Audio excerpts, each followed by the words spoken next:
Alors, nous sommes de retour. Le plateau, enfin, je voulais dire, les quorums est atteint.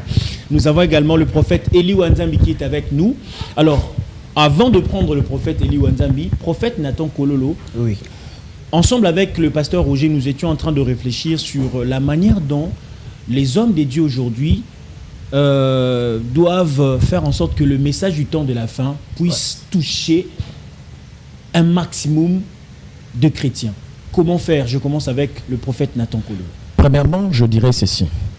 Quand on parle de message du temps de la fin, la plupart de personnes pensent que quand on parle de message du temps de la fin, ils ont un message où ils ont enfer, lola. C'est ça aussi le vrai grand problème. Vous avez la parole, comprendre. Pour le message du temps de la fin, il y a un message qui lola kakate. Le message du temps de la fin, c'est la présentation du Fils, c'est la présentation de Jésus. Ça, c'est la première des choses. Maintenant, il y a des signes qui montrent que nous sommes au temps de la fin. C'est la contradiction du message du Fils. Okay. Pourquoi? On veut détourner le regard des enfants de Dieu à la véritable foi. Raison pour laquelle Jésus dit ceci. Quand le Fils de l'homme viendra, trouvera-t-il la foi dans le cœur de gens? Parce que le combat de chrétien, ce n'est pas d'abord le combat de matériel. C'est la foi. C'est le combat de foi. C'est pourquoi Paul disait à son fils Timothée ceci. Mon fils Timothée, combat les bons combats, merci pasteur, les bons combats de la foi. Combat les bons combats en gardant la foi. Pourquoi il lui disait garder la foi? Parce que la foi, c'est le socle.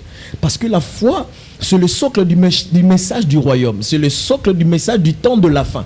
Parce que je viens de dire tout à l'heure, on a hébreu, Bible clair. Depuis un temps, je paraphrase cette pensée, Dieu nous parlait au travers des prophètes. La voix des prophètes était là pour annoncer le message du Fils. Okay. Comme le papa vient de nous parler, de citer le texte de Daniel ici. Donc, même dans ce texte-là, la Bible nous montre que Dieu parlait par des prophètes. Parlait par des prophètes. Mais quand le temps de Fils était arrivé, le Fils lui-même devient le canal au travers desquels, en fait, je dirais comment le Fils devient lui-même le central, un message principal du temps de la fin. Donc, ce que nous devons enseigner, c'est quoi? C'est présenter le Fils au peuple pour que leur foi soit renforcée davantage. Okay. Certaines personnes disent que non, nous devons prêcher la croix. Prêchons la croix. Ce qui n'est pas mal. Est-ce qu'on va toujours prêcher la croix? Non. Nous devons présenter les fils. Nous devons présenter l'agneau, que le peuple consomme l'agneau dans son entièreté. Et par là maintenant, le peuple sera, et on monte tout le temps en Éphésiens, comme les apôtres, le prophète, doctorat pour les perfectionnements. Quel perfectionnement? Pourquoi? Parce que nous sommes là pour enseigner au peuple de Dieu, afin que leur foi soit renforcée et qu'ils soient fermes. Peu importe les secousses. Maintenant, le diable qui travaille en ces temps, c'est quoi? Il est en train de susciter le messager pour enseigner certaines choses, pour détourner le peuple du vrai message.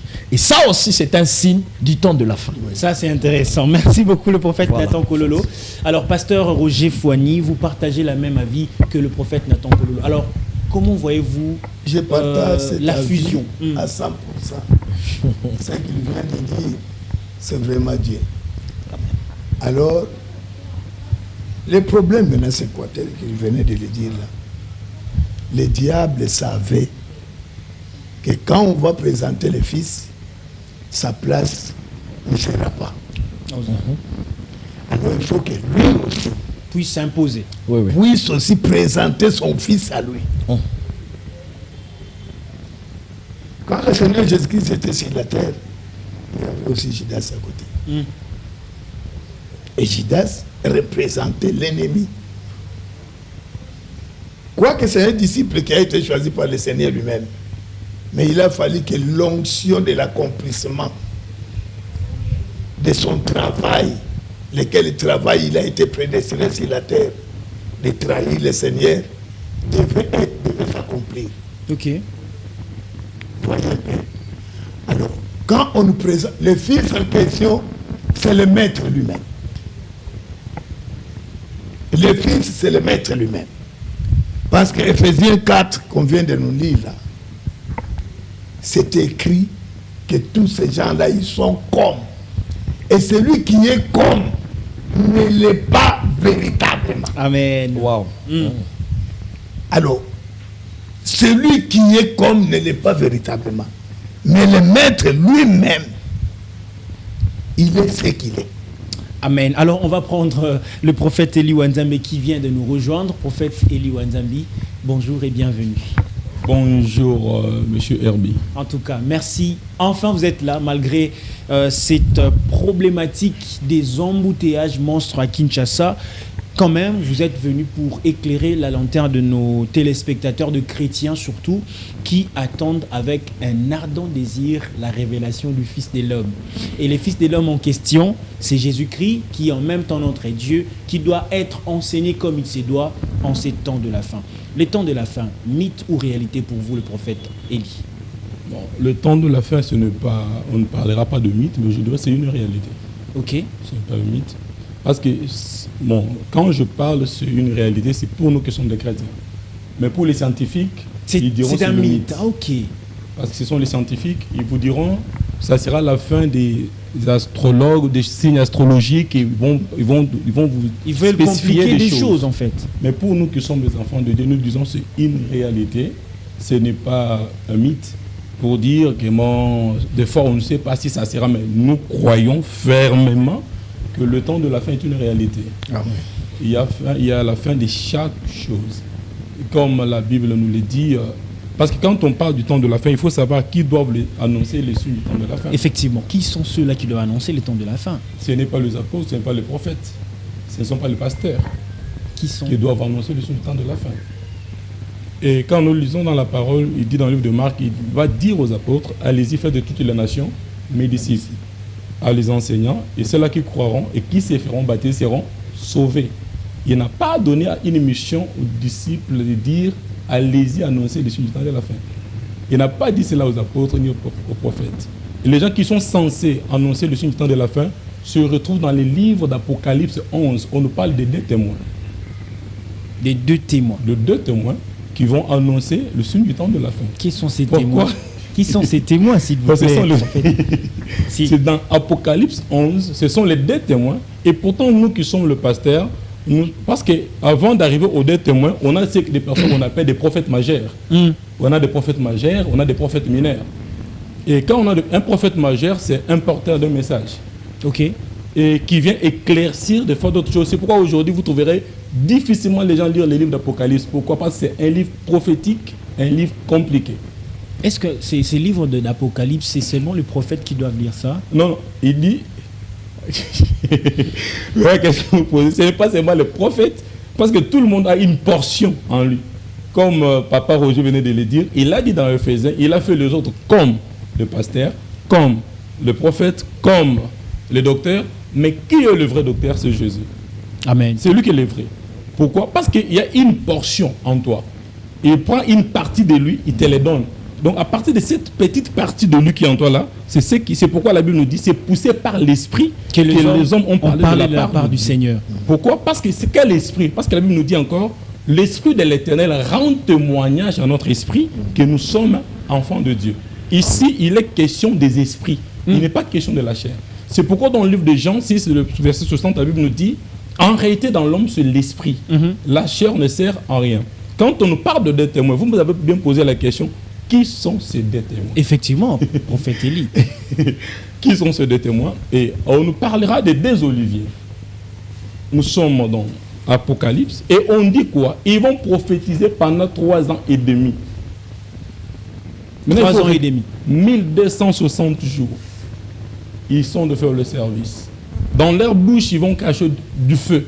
Quand les gens s'élèveront pour leur faire du mal, leurs ennemis seront tués. Ce sont ces deux témoins-là. Maintenant, c'est là qu'on va, parce que s'il dit qu'on a encore dans la profondeur encore, on montre déjà c'est parti. Vous avez vraiment besoin d'être avant, mais donc c'est au moins ça. Et nous qui sommes le pasteur, nous devons pratiquer ou bien enseigner ce qui nous a été donné comme révélation. Effectivement. Ce que nous avons réussi, parce que la Bible a 3 parties, partie historique, poétique et partie révélateur. Mais prophète Élie, quand vous dites plutôt que vous êtes censé annoncer ce qui vous a été révélé, oui. Est-ce que les hommes de Dieu que vous êtes là, vous les faites comme il se doit? La Bible dit les choses révélées sont pour vous et pour vos enfants, et non, les non révélés, c'est pour Dieu. Et nous, tant que les hommes de Dieu, tel que nous sommes là, je pense tel que nous sommes ici, chacun fait son travail par rapport à la capacité que Dieu lui a donnée. Nous n'avons pas tous la même foi et nous n'avons pas tous la même façon de voir des choses. Parce que si je dis que je fais des choses comme Pasteur Roger, je serai un menteur. Parce que le niveau de la grâce qu'il a, ou bien le niveau de la foi qu'il a, ce n'est pas le niveau de la foi que moi j'ai. Si je dis je fais des choses comme prophète Nathan, le niveau de la foi qu'il a, ou bien ce que Dieu lui a donné, ce n'est pas ce que moi j'ai. Donc aujourd'hui, tout se résume par la portion, soit par le niveau de la foi. C'est pourquoi la Bible dit qu'il y a diversité des dons. Pourquoi la Bible parle de diversité? Pour dire qu'il chacun a reçu un nom particulier. Et chacun a une grâce particulière. Donc on ne pourra jamais faire des choses de la même manière. Ok. Jamais. Alors, Pasteur Roger, vous partagez la même avis que le prophète Élie? Oui. Le même avis, seulement, je voulais dire ceci au prophète Élie, que les deux témoins Oui. qui sont parlés dans la Apocalypse 11. Apocalypse 11 ne sont pas pour nous les nations. Ça, ce sont des témoins pour Israël. Ok. Et nous sommes des nations.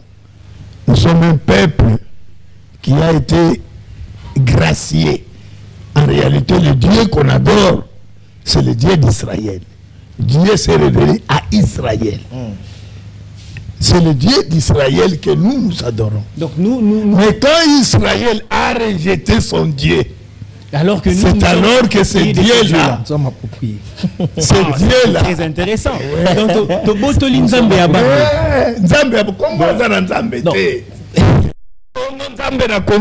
c'est faux. Mais pasteur, comment est-ce que Nzambe a conduit au sale a été? Ça devient. Comment est-ce que Nzambe a Kilimo Bimba a conduit au sale a été? Ami na peuple moko. C'est sa volonté parfaite. C'est sa volonté parfaite. Monsieur Herbie, c'est sa volonté parfaite. Au moins, le prophète Élie à Lobi, c'est vraiment intéressant. Très intéressant.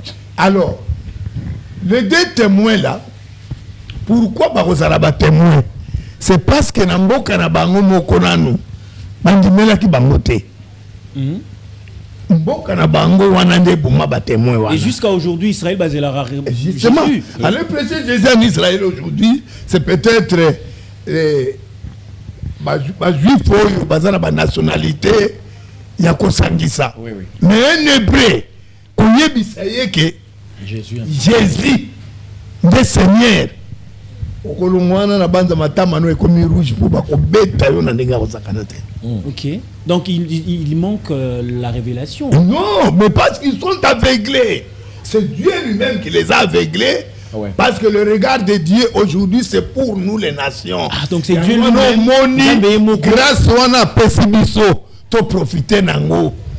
Et grâce wana nde vandi na kati na mabaka makabo mineno yozo mone vandi awa. Amen. Reconnaître ça, vous avez la vie éternelle. Oui. Alors pourquoi vous avez dit que la fin du temps, toujours qu'on annonce en Malamute, biso basai nanzambe? Non, c'est faux. Bon, c'est faux. Le message est prêché. Non, mais bon, Marambo Nzambe ezate marmero quantifié physiquement, mais on dit très souvent c'est les spirituels qui affectent les physiques, justement, qui appellent au physique. Oui. Mais actuellement, le message spirituel que vous, les hommes de Dieu, vous êtes censés annoncer, apparemment, ils ont pensé na Moussa na comme il dit. Au moins, le prophète Nathan Lobi est le très important. Prêcher le Fils. Et c'est lui qui reçoit le Fils en qualité de Fils. On a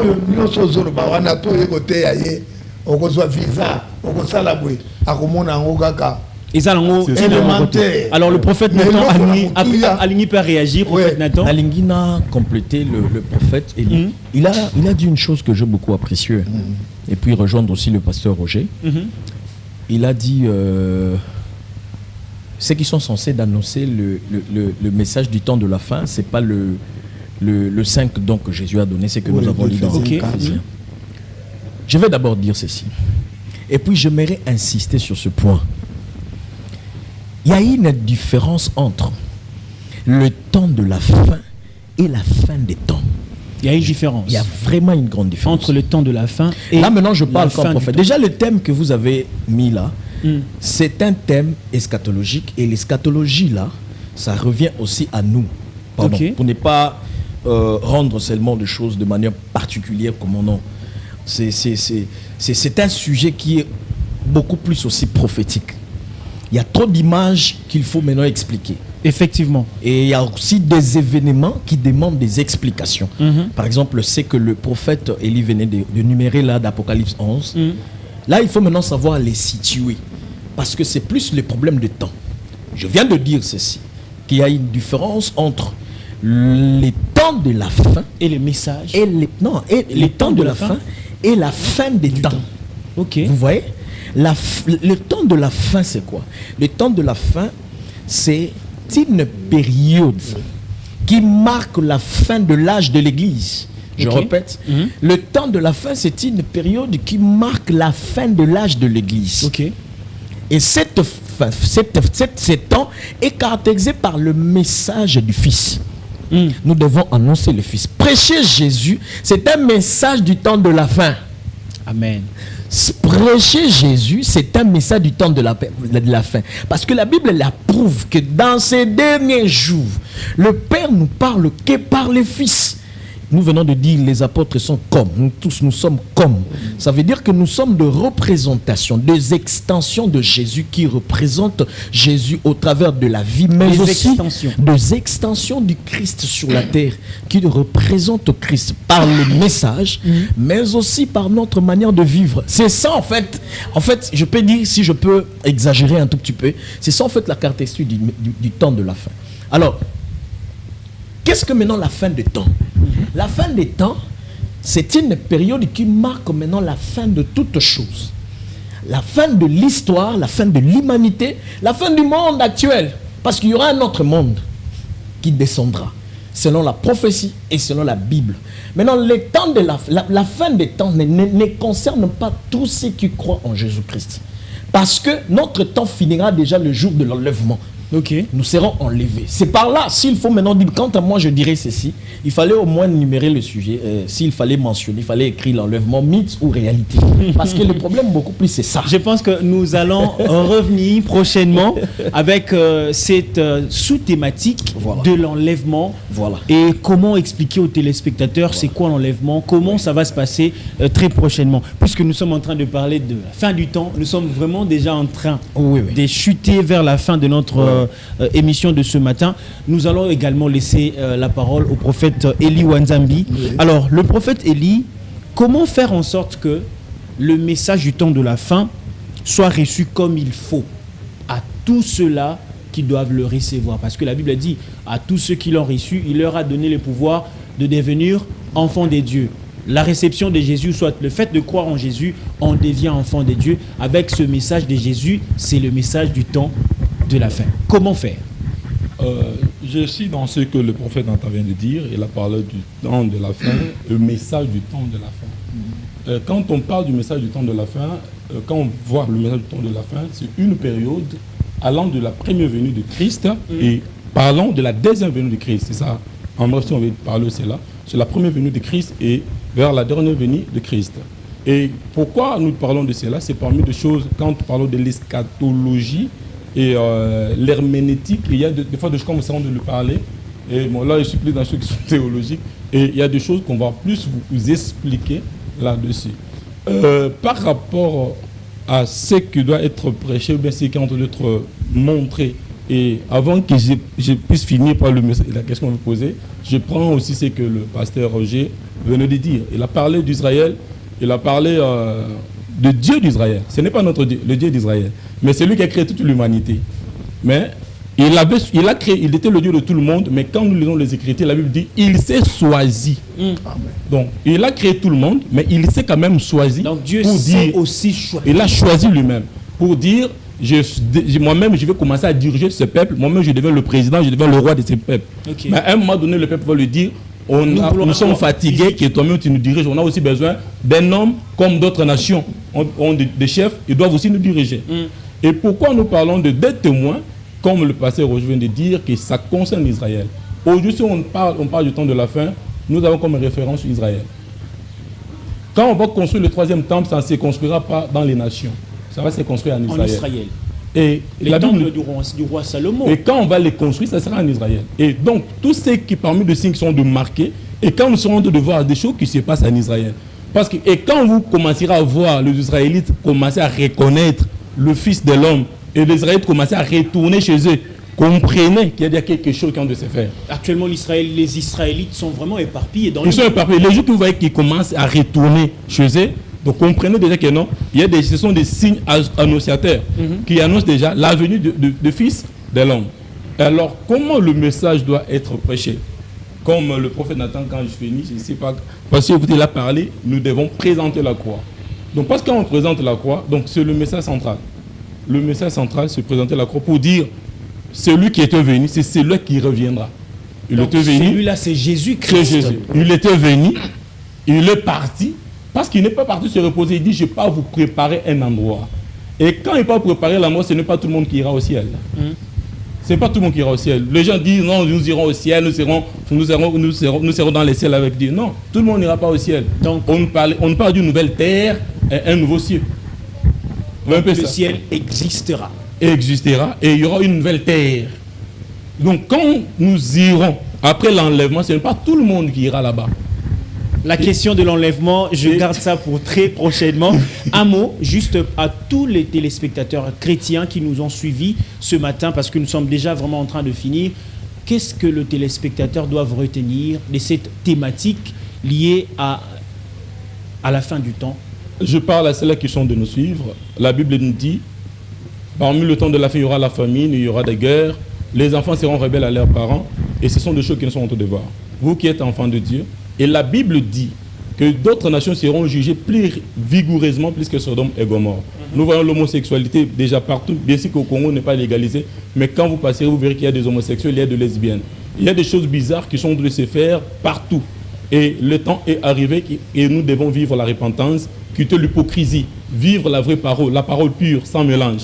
Vivre la parole du Seigneur. Vous êtes un enfant de Dieu. Chaque jour, examinez votre vie par rapport aux Écritures. Chaque jour de votre vie. Il ne suffit pas seulement d'aller à l'église. Il ne suffit pas seulement de gêner. Il ne suffit pas de donner les offrandes. Mais il faut examiner sa vie chaque jour. Est-ce que ma vie reflète l'image d'un enfant de Dieu? Est-ce que vraiment je peux être appelé un petit Christ? Est-ce qu'en moi, vraiment, il y a cette crainte de la parole? Donc, chaque jour que tu sens de vivre, au travail, à l'université, à la maison, à l'église, le pasteur, le disciple, le croyant, le fidèle croyant, que tout le monde puisse reconnaître qu'il y a une puissance. Un jour, des choses que nous sommes en train de voir seront vraies. Et un jour, des gens diront, nous avons besoin d'un pasteur, et ce jour-là, le pasteur ne sera plus. Il sera déjà enlevé. Tu auras besoin de la parole, il n'y aura personne pour te prêcher la parole. Profite le temps. Quand tu écoutes, on te parle de la parole, on te parle de la repentance, repens-toi. Car si tu dis que tu n'as pas commis de péché, tu fais de Dieu un menteur et sa parole n'est pas en toi. Marche dans sa crainte et cherche à refléter l'image de Christ dans ton quartier, à l'université, au travail ou partout où tu es, pour la gloire du Seigneur. Pour la gloire du Seigneur. Alors, Pasteur Roger, un petit mot rapidement, et aussi au prophète Nathan. Je dirais, soyons comme des chrétiens libérés. À tout moment où vous écoutez la parole de Dieu, vous examinez ce qui a été dit et savoir l'état dans lequel il est. Alors, si nous serions comme ces chrétiens, vraiment, nous ne serons pas dans la confusion. Que le Seigneur nous bénisse. Merci beaucoup, Pasteur Roger Foigny. Alors, le prophète Nathan, rapidement, un dernier mot. Oui, un dernier mot. En tout cas, merci beaucoup. Premièrement, je vous remercie aussi. Je vous en prie, prophète. Et deuxièmement, je bénis le Seigneur pour ce genre de message, parce que ça crée la confusion. Mais je bénis le Seigneur qui a dit dans Joël, mon peuple ne sera plus jamais dans la confusion. Il est temps de quitter les ténèbres, de quitter le ténèbre pour aller de venir à la lumière. La lumière, c'est Jésus-Christ. Et nous avons besoin, pour nous qui avons reçu cette lumière, nous sommes censés de présenter cette lumière pour éclairer ceux qui sont dans la confusion. Effectivement. Parce que je vous dis, même nous, les chrétiens, certains d'entre nous sont tellement dans la confusion. Ils ne comprennent pas, ils ne savent pas. Ils ne savent pas comment se situer dans le temps.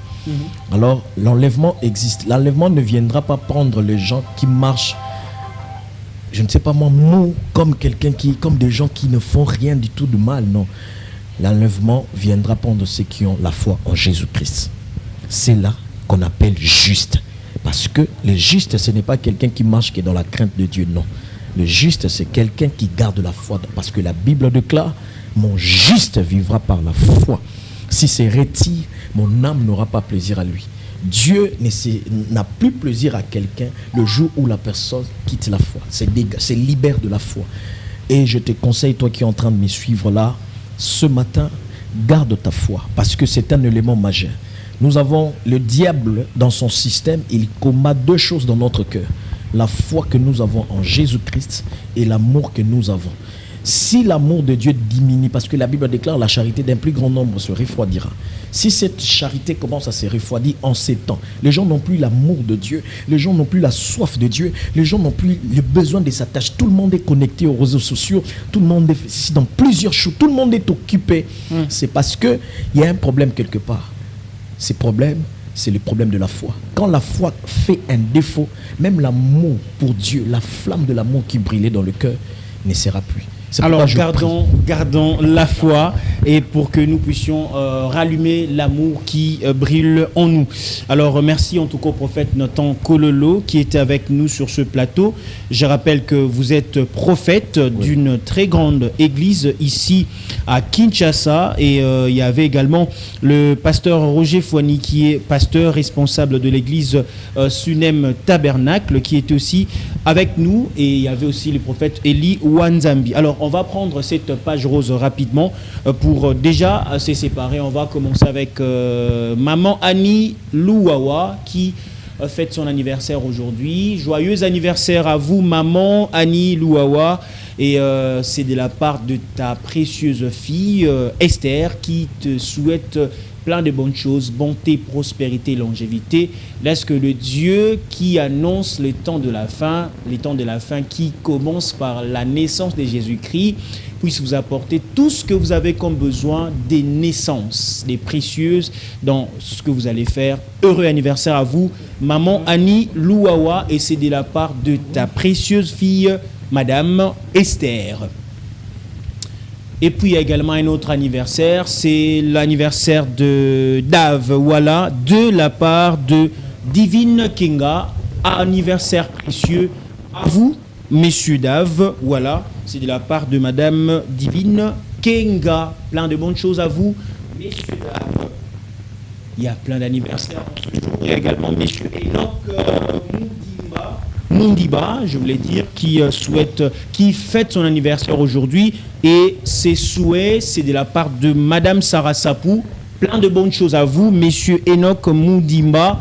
Succès, longévité, comme c'est écrit dans votre t-shirt. Happy birthday to you. C'est de la part de Madame Sarah Sapou. On va finir avec Madame Rachel Bambi, c'est de la part de Monsieur Ruben Moulenga, l'un de nôtres, le sportif le plus excellent que j'ai connu ici sur cette terre des hommes en attendant les retours du Christ.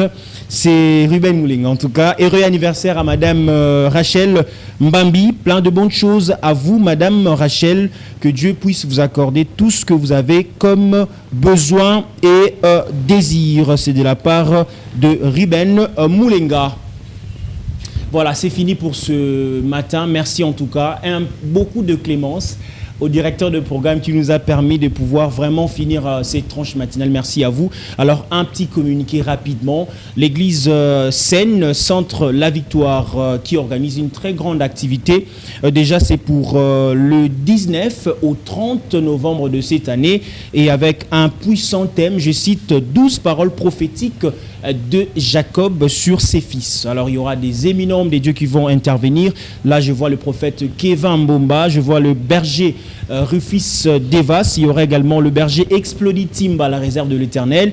Il y aura également le pasteur Nemi Kinshasa qui va également être là, et aussi l'évangéliste Blandine Timba Ngwanza, et aussi le prophète, moi je l'appelle comme ça, Sacré Mwanza, ainsi que l'homme des dieux Gigotier Matondo. Et soyez le bienvenu en tout cas, c'est déjà pour ces 19 au 30 novembre 2025 sur l'avenue Bakongo numéro, là nous sommes dans la commune de Kimbantseke, ce sont également nos téléspectateurs, numéro 122 avenue Bakongo, commune Kimbanseke quartier Bamboma, arrêt Colonel Ebeya. L'église, c'est le CN, Cité de la Victoire, avec ses 12 matins et soirées prophétiques. Que Dieu vous bénisse, soyez les bienvenus à toutes et à tous. Merci à l'équipe technique, à Pepito Matondo, à Fabrice Loaka. Merci à la régie qui a été assurée comme il se doit par notre DT ainsi que notre très précieux frère qui a vraiment assuré. Quant à moi, je vous dis merci. Merci aux hommes de Dieu qui étaient avec moi sur ce plateau. Que dire? Le Congo est béni des hommes de Dieu puissants. C'est visible et c'est vérifiable. Que Dieu bénisse notre pays. N'oublions pas, le temps de la fin existe, mais mettons d'abord Jésus-Christ au centre, car c'est lui qui est l'alpha et l'oméga. Comprenez? Que Dieu vous bénisse. À très bientôt. Spectateurs, ne manquez pas Tasse matinale.